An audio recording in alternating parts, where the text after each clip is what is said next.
Peeps Galucia here, and I am glad to be back from my break. Longer than expected, and I apologize. Many of you are aware of the fact that I had to transition from being an over-the-road truck driver to a stay-at-home dad, and that transition took longer than I expected. I have a new setup that took longer than expected to set up.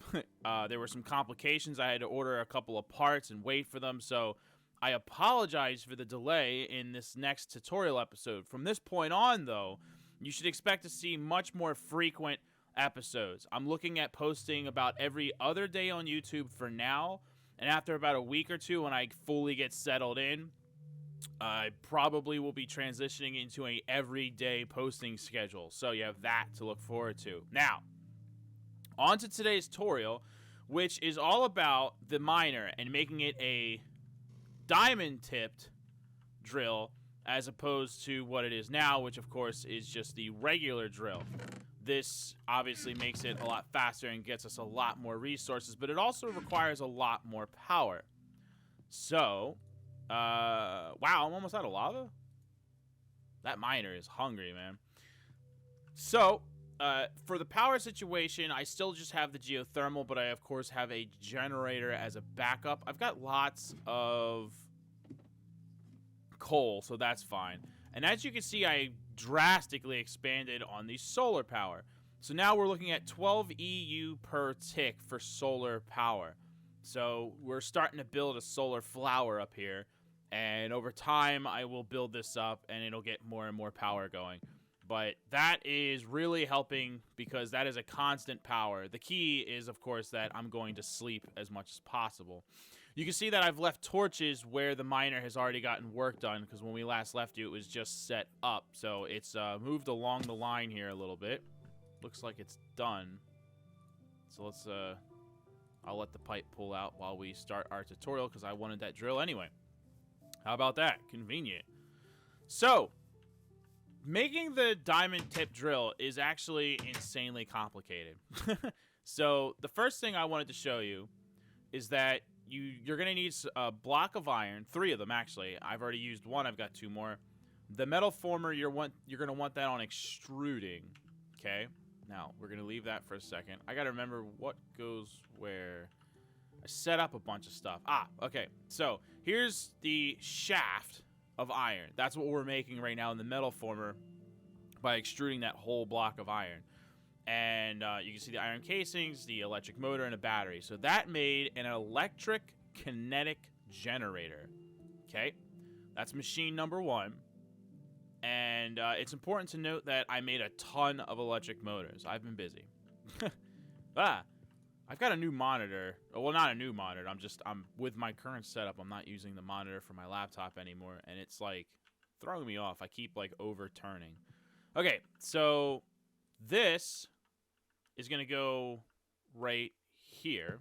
Okay, now that's hooked up power-wise, and you can see it's slowly filling. Now I don't leave these set up because I think, and I haven't proven it yet.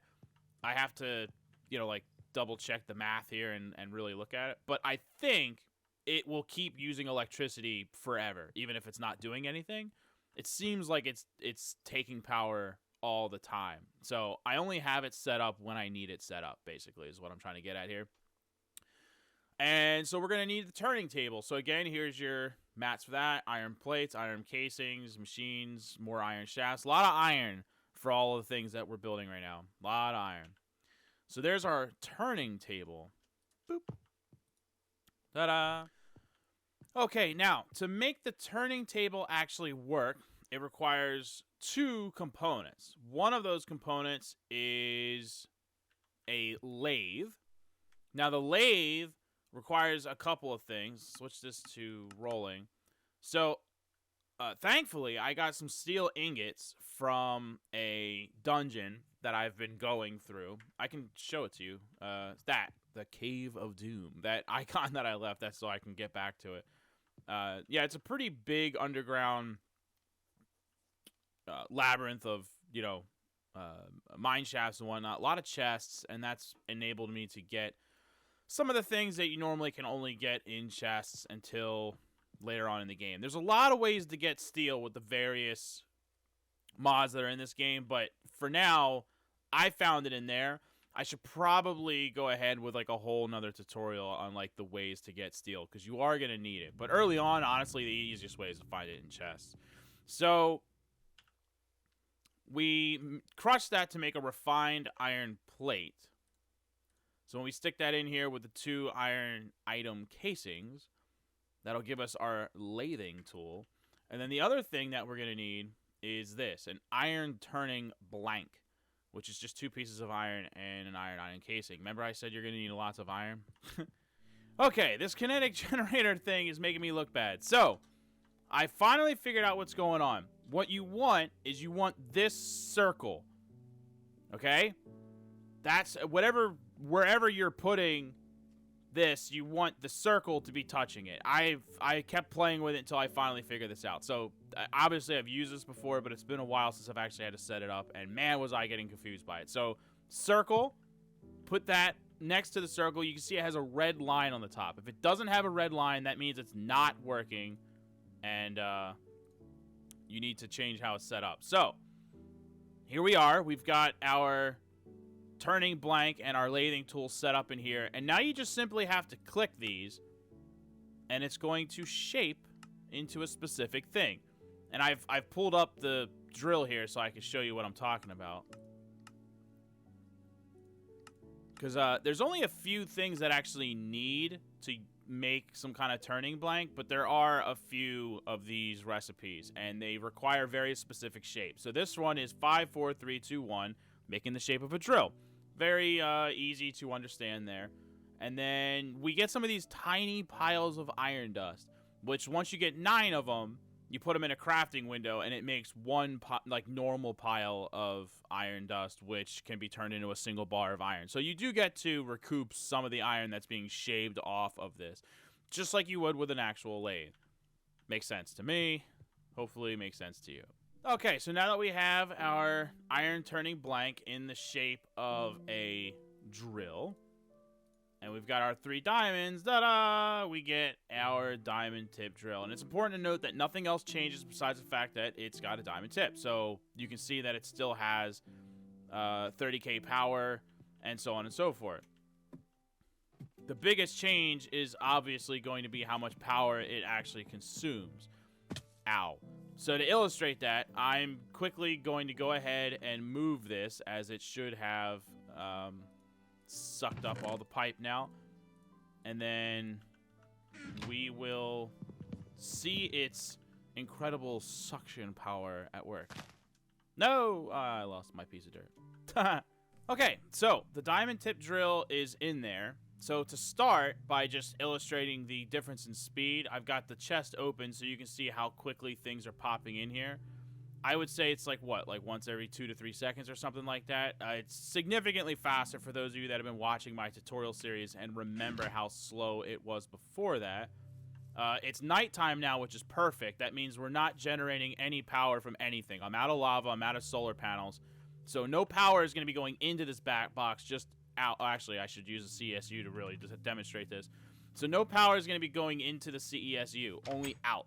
So this will give us a really good view of, yep, we're out of lava, of exactly how much power is being sucked out of this. Actually, just to make sure no other machines are currently drawing power, I just want it to be nothing but the miner right now. So we're going to break all that stuff, because I still think that it's, as long as that's lit up red, it's pulling power. All right, so here we are. Jeez. It's hard to quantify that. Let's see.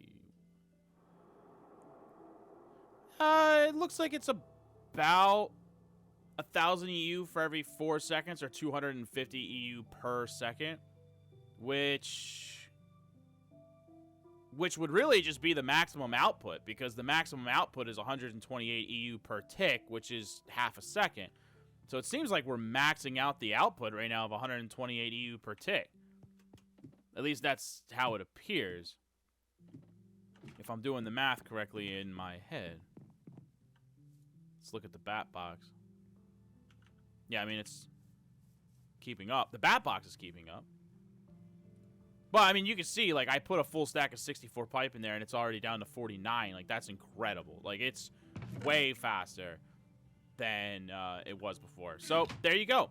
So, miner is now set up with the diamond tip drill a bajillion times faster. Now, things are going to get interesting and complicated for the IndustrialCraft tutorial. I really want to keep these episodes going as readily as possible. However, I'm starting to try to, kind of think about what I actually want to do next. Let me put these up here, actually. I'm trying to think about, like, what would I do if I was just playing survival, which I am for the tutorial, but what would I do next? What would be my next step? And, honestly, it continues with the miner. Let me go to sleep really quick, because I'm going to run out of power in a minute. Like I said, everything goes back to the miner. And the next thing would be the OV scanner, because that searches a much larger area, which enables you to get a lot more stuff. So, but for that, then we're really going to be using a lot more power. And my measly 12 solar panels is not going to keep up with that. And lately I've been so busy I haven't been able to keep up with the lava for my generator. Now, again, there are non-IndustrialCraft ways to, like, basically have an endless source of lava for your geothermal, but I don't want to get into that until we start getting into tutorials for some of the other mods and how they all work together. We're focusing on IndustrialCraft right now, so IndustrialCraft by itself doesn't have that.